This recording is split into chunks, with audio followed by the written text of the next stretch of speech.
Hi there, mums. How are we all today? Really, really good, I hope.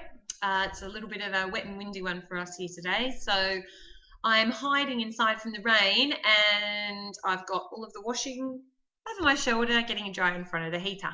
So my name's Ali Price and the business I run is called Motivating Mum. I do support and advice for mums in business here in Australia, and we also do it in the UK. And what I wanted to talk to you about today was 5 tips on the best ways to secure a really good supplier for your business. The reason I wanted to talk about this today is because I think probably at least once a week I hear a story of a mum who has entered into an arrangement with a supplier, and they've either been ripped off and lost all of their money, or they've ended up buying a product or a service that is really substandard. So, the 5 tips that I wanted to talk about today, the first one is something that I think a lot of mums sort of stumble on when they are entering into an agreement with a supplier, and that is that they're in a rush. When they have this fantastic business idea and they're all excited and all they want to do is just get going and get started, and that excitement just propels them forward, propels them forward, propels them forward. Before they know it, they've entered into an agreement for a website and they haven't even taken the time to just slow down and really consider their options and consider the supplier that they're taking on board. So go slow. It may be a great idea, but it's still going to be a great idea tomorrow. It's still going to be a great idea next week.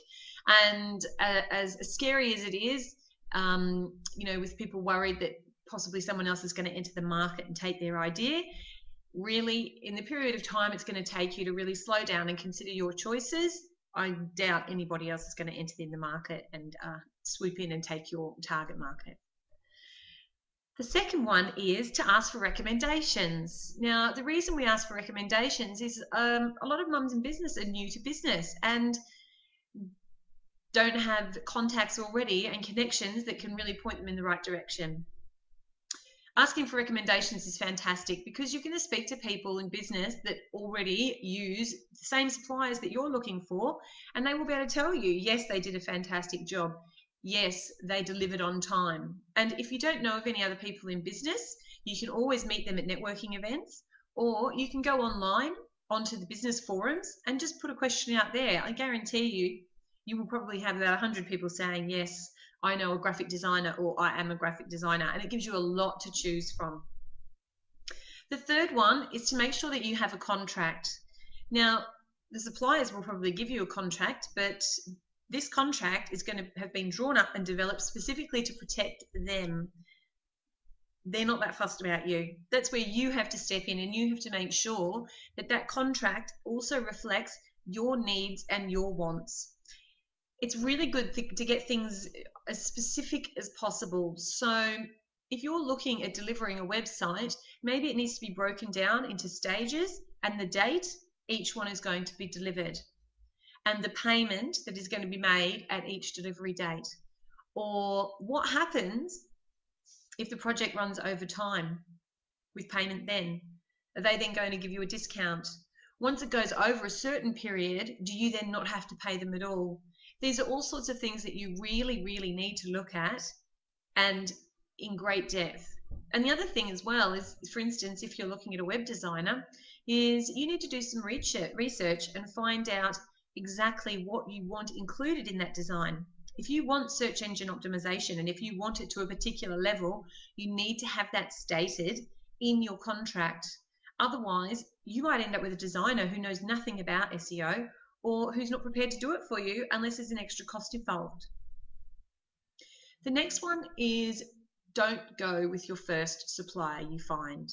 As tempting as it is, they might be amazing and fantastic and lovely and wonderful, but you won't know for sure if they're really good unless you've spoken to other suppliers and gauged their experience and listened to their answers. And by simply talking to different suppliers, you'll actually start to understand more about the job that you want done and understand the questions that you need to be asking and understand what you want to be looking for.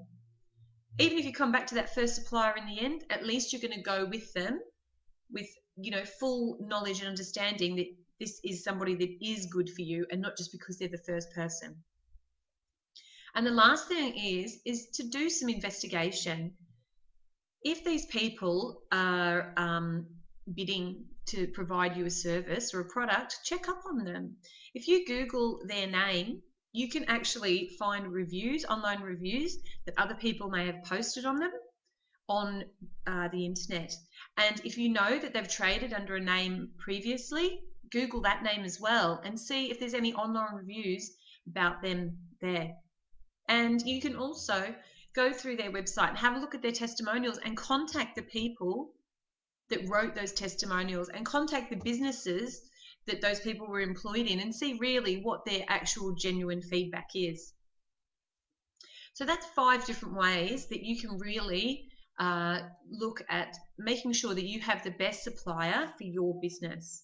And there's also one more, which I've actually just developed a little ebook at the moment called How to Find A, and that's got 35 suppliers in there, and each page will tell you what that supplier is, what they do, how you can find them, what you can spend your money on if you only have a little bit of money, and there's lots of other different questions answered there.